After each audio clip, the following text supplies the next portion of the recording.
जय श्री नारायण भगवान की। आप सभी भक्तों का स्वागत है इस पावन कथा श्रृंखला में श्री सत्यनारायण व्रत कथा।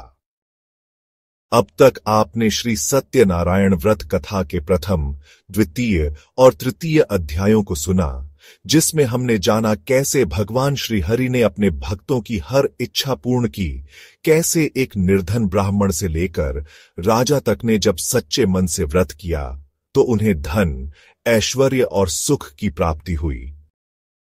यदि आपने श्री सत्यनारायण व्रत कथा के पहले 3 अध्याय अभी तक नहीं देखे हैं, तो कृपया पहले प्रथम, द्वितीय और तृतीय अध्याय की वीडियो अवश्य देखें। वहां से कथा की शुरुआत और भगवान के चमत्कारी प्रसंगों को जानना अत्यंत आवश्यक है। उन अध्यायों की लिंक इस वीडियो के डिस्क्रिप्शन और कमेंट में दी गई है।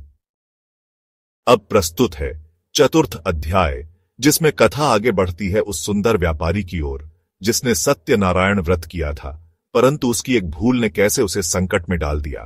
आइए श्रवण करते हैं चतुर्थ अध्याय।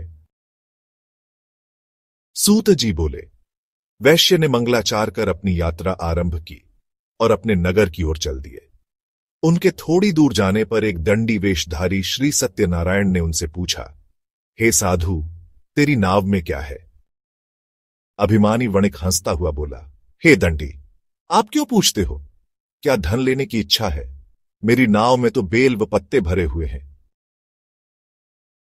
वैश्य के कठोर वचन सुन भगवान बोले, तुम्हारा वचन सत्य हो।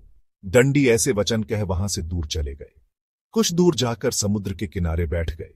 दंडी के जाने के बाद साधु वैश्य ने नित्य क्रिया के पश्चात नाव को ऊंची उठते देखकर अचंभा माना और नाव में बेल पत्ते आदि देख वह मूर्छित हो जमीन पर गिर पड़ा।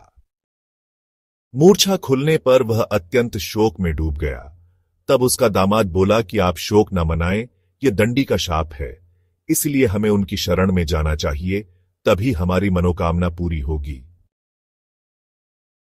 दामाद की बात सुनकर वह दंडी के पास पहुंचा और अत्यंत भक्तिभाव से नमस्कार करके बोला, मैंने आपसे जो जो असत्य वचन कहे थे उनके लिए मुझे क्षमा दें।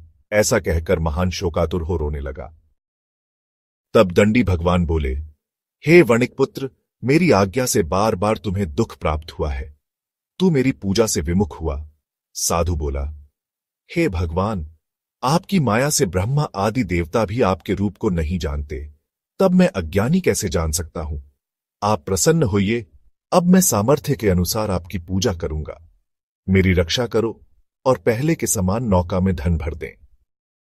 साधु वैश्य के भक्तिपूर्वक वचन सुनकर भगवान प्रसन्न हो गए और उसकी इच्छानुसार वरदान देकर अंतर्धान हो गए।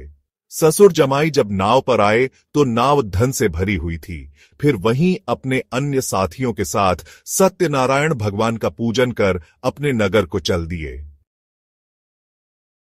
जब नगर के नजदीक पहुंचे तो दूत को घर पर खबर करने के लिए भेज दिया। दूत साधु की पत्नी को प्रणाम कर कहता है कि मालिक अपने दामाद सहित नगर के निकट आ गए हैं।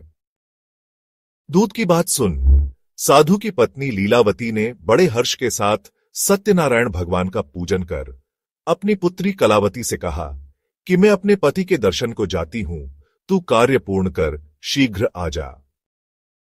माता के ऐसे वचन सुन कलावती जल्दी में प्रसाद छोड़ अपने पति के पास चली गई। प्रसाद की अवज्ञा के कारण श्री सत्यनारायण भगवान रुष्ट हो गए और नाव सहित उसके पति को पानी में डुबो दिया। कलावती अपने पति को वहां न पाकर रोती हुई जमीन पर गिर गई। नौका को डूबा हुआ देख व कन्या को रोता देख साधु दुखी होकर बोला कि हे प्रभु, मुझसे तथा मेरे परिवार से जो भूल हुई है उसे क्षमा करें। साधु के दीन वचन सुनकर श्री सत्यनारायण भगवान प्रसन्न हो गए और आकाशवाणी हुई, हे साधु, तेरी कन्या मेरे प्रसाद को छोड़कर आई है, इसलिए उसका पति अदृश्य हो गया है। यदि वह घर जाकर प्रसाद खाकर लौटती है तो इसे इसका पति अवश्य मिलेगा।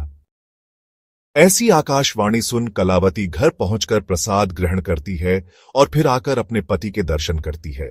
उसके बाद साधु अपने बंधु बांधवों सहित श्री सत्यनारायण भगवान का विधि विधान से पूजन करता है तथा इस लोक में सुख भोग व अंत में स्वर्ग को जाता है। इति श्री सत्यनारायण व्रत कथा का चतुर्थ अध्याय संपूर्ण। जो कोई भी इस कथा को श्रद्धा से सुनता और व्रत करता है, उसे सभी सुख संपत्ति प्राप्त होती है। इस प्रकार संपन्न होती है श्री सत्यनारायण व्रत कथा का चतुर्थ अध्याय। यदि आपको यह कथा सुनकर श्रद्धा और शांति का अनुभव हुआ हो, तो कृपया इस वीडियो को लाइक करें, कमेंट करें, जय सत्यनारायण भगवान, और इस पावन कथा को अधिक से अधिक लोगों तक पहुंचाएं। चैनल को सब्सक्राइब करना न भूलें, ताकि अगले अध्याय या अन्य धार्मिक कथाओं की जानकारी आप तक सबसे पहले पहुंचे।